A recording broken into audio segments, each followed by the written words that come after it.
Hey everyone, it's Gloria Hester here. I'm here with my friend Ariel, and her giant dog Fluffy is in the floor. You can't see him on the camera because we're just using my phone to record, but we're going to share a little bit about Ariel and Fluffy's journey, what you want to share about that. And I guess we could start with what made you decide to reach out, like what was happening with Fluffy. Okay. If you want to share that. So Fluffy had fallen.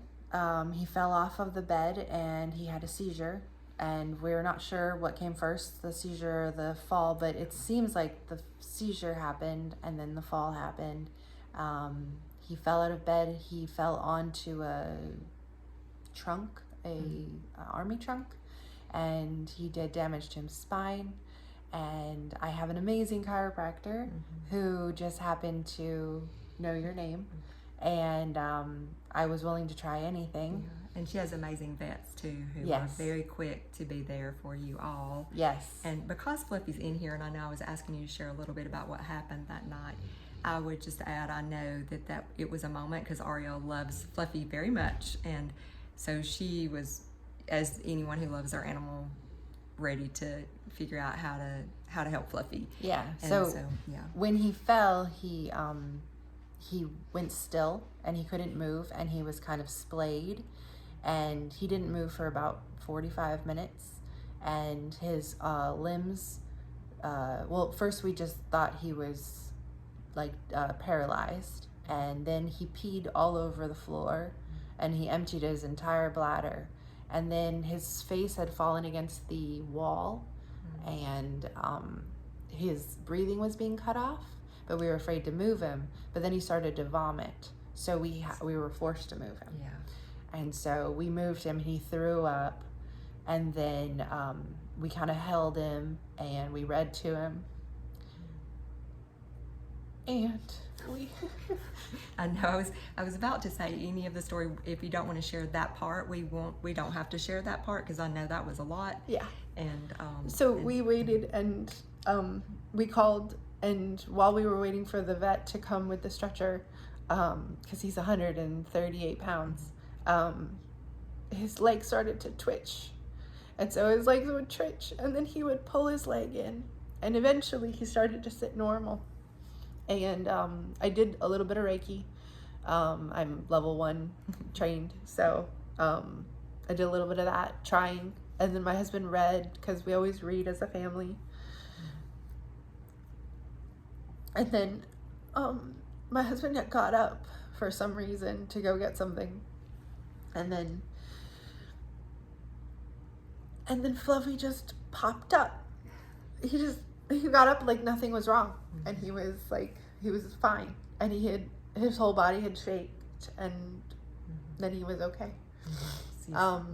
So then we took him in, and he ended up having a smashed spine after we had an MRI and everything, and so that's when the vet recommended I call you, because they wanted to do surgery on him, and I didn't want them to do surgery on him. So so then you came, and we've had a bunch of visits, and he's longer, and he has a waistline now, which is really weird because he's always been kind of dumpy, and he has stopped throwing his body and having less respect for his body. Yes, yeah. I would add a little bit for people who are listening about when Ariel says throwing his body. She described to me that Fluffy would oftentimes, when he was going to lay down, instead of just softly lying down, he would just kind of sling his body onto the floor, and he would hit his head. And he's always done that since you've gotten him, right? Mm-hmm. And so I was sharing with Ariel, I said, you may see over time as you work with Fluffy, you'll see he gains a lot more gracefulness in his movements and his ability to lie down smoothly and easily. You're probably going to see that start to happen. And I think the first time I followed up with you after I taught you some things to do with Fluffy, that was one of the first things you said. I noticed he's not slamming his head onto the floor anymore, and it's crazy. Yeah, so it's like he has a better motor plan and has better control of his body, and especially his somatic center he would have much better control there, and And there's always room for all of us as vertebrate animals. There's always room for even more gain with all of that as well. More ease, more fluidity, more gracefulness, more mobility, less pain.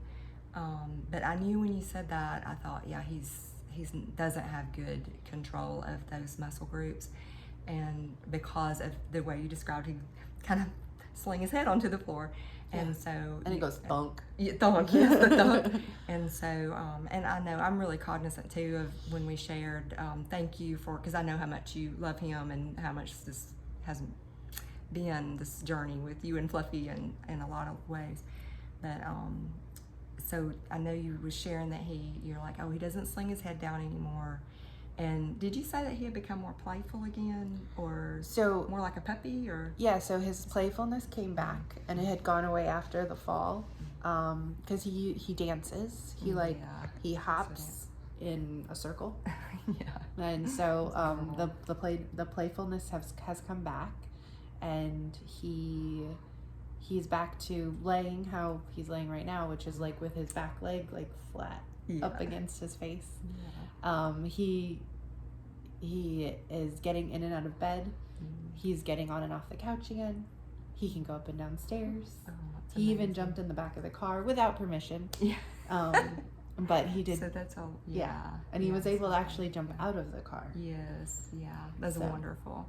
Well, and I know the first time we met, I met with you and your husband and with Fluffy, and I shared quite a bit about nervous systems and about the autonomic ladder and what we all share in common. And I know, I think you had mentioned, you said, well, I think I'd like for you to work with my husband. And I said, well, let's see if he wants to do that. We won't have that. Do you want to share what happened with that? That was amazing. Okay. So I wasn't there. I had gone to make some food, and they were working together in the living room, and it wasn't even that night. He didn't even share with me that night. He was just like, wow, it was amazing. It was like, it was, he underplayed it. And then a few days later, he was like, I'm pain-free for the first time in 10 years.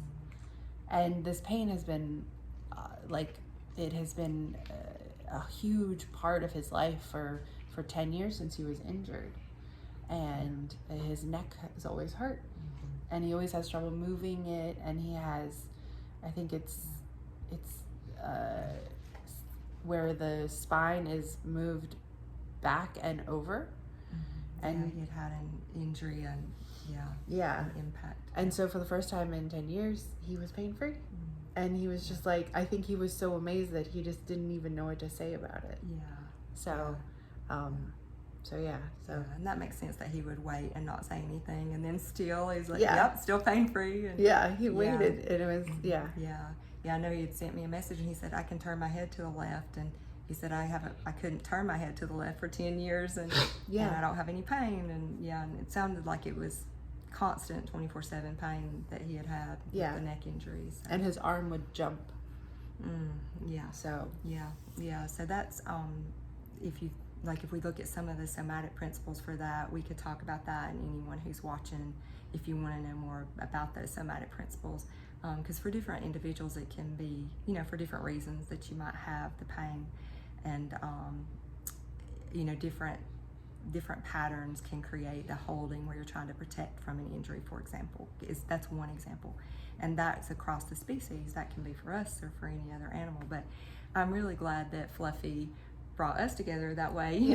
Your husband could have his experience for himself. It's amazing. For his Soma. And actually Fluffy's injury and Jake's injury are almost identical. Which is very interesting. Yes, it is. And I know we were talking about, like, with Fluffy, the impact, with his neck, and I'm so glad that your veterinarians knew to reach out that way, and I've had other people do that in other areas, because they knew. So when you're working with vertebrate animals, there's something called sensory motor amnesia. Tom Hanna is who coined that phrase, Thomas Hanna. And sensory motor amnesia, for various reasons, can occur.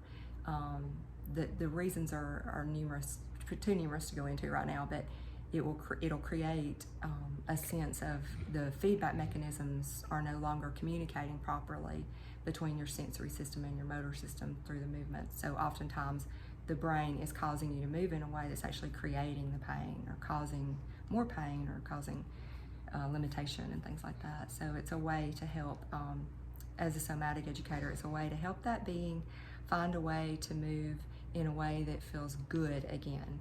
And then the brain does what it needs to do and the body does what it needs to do.